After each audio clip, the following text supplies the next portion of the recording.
police were on their way to the Hollingsworth home, but even 911 operator Valerie Nelson was confused as to what had actually happened inside the house. All they knew for certain was that someone had been shot. Within 3 minutes, Officer Keith Carson was on the scene. At first, we thought it was domestic disturbance, and that it was the brother and the father that was fighting. If shots are fired or anything like that, we try to come up blacked out where they can't see us. It's for the officer's own protection.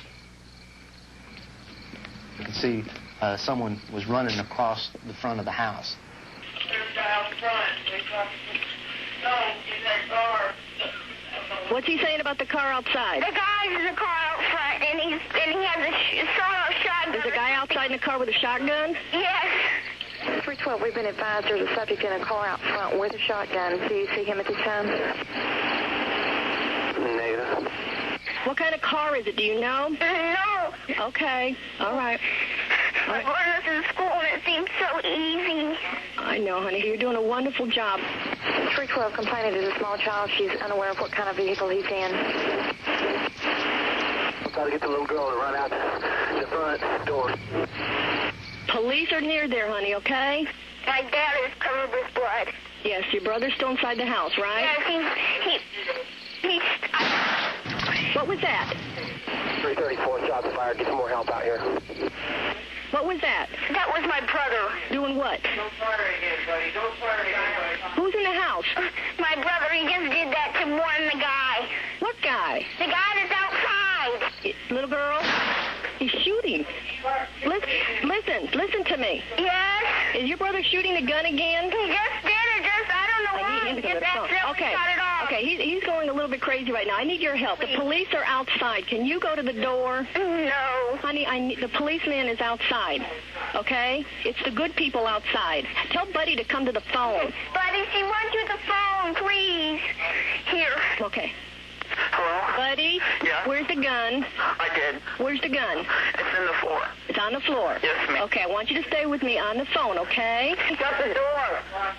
No, don't lock the front door. I need you to open the door. 312, the brother that did the shooting is now on the phone with call take. Tell him that we need to throw down his gun and come out the front door, and he will not be hurt. Buddy? Yes? The policeman wants you to come to the front door. But it's not a policeman. It is a policeman. Trust me. I'm talking to him. Car out front. The car is down the street. They want to help you and your father, and they cannot get an ambulance in there until you go to the door because you had the gun.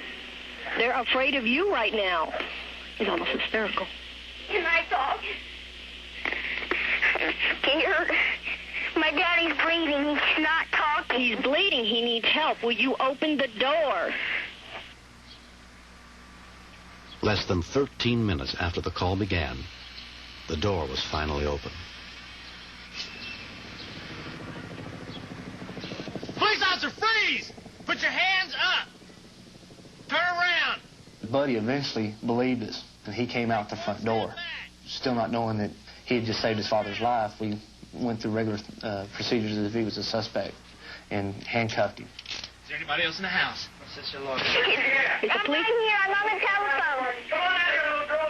Okay. Is that the policeman, Laura? Bye. Bye. Buddy was released almost immediately. Dale was taken to the hospital for treatment of knife wounds inflicted by the 18-year-old burglar. His accomplice was never found. What a call, was basically my first reaction. If I had those calls every day, no, I could not do this job. When all of this was over, I knew everybody was okay. My dad was in the hospital. I knew he was going to be all right. I felt kind of weird, and I had a million things running through my mind. I mean, I feel sorry for the guy and stuff because he's dead. If we didn't do what we did, I don't think we would really be here today as a family, or maybe not even be here at all. She's the key to the whole success of this situation, staying on the phone, giving all that information. It could have meant Buddy's life. The officer outside could see him. Why he didn't shoot, I don't know. I'm glad it turned out the way it did. Even 4 months later, that night is still not over for the Hollingsworth family. The scars on Dale's body are visible, and memories of the tragic events will not go away. The duplex stands empty now. Dale and his family never slept there again.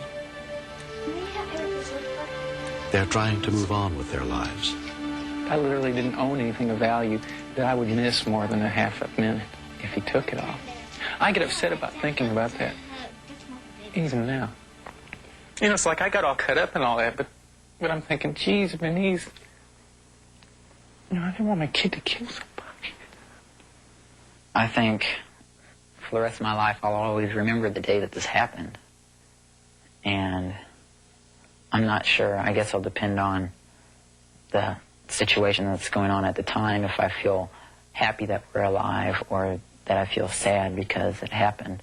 What are we going to do after we color your bangs? Can we do anything else to your hair here, you think?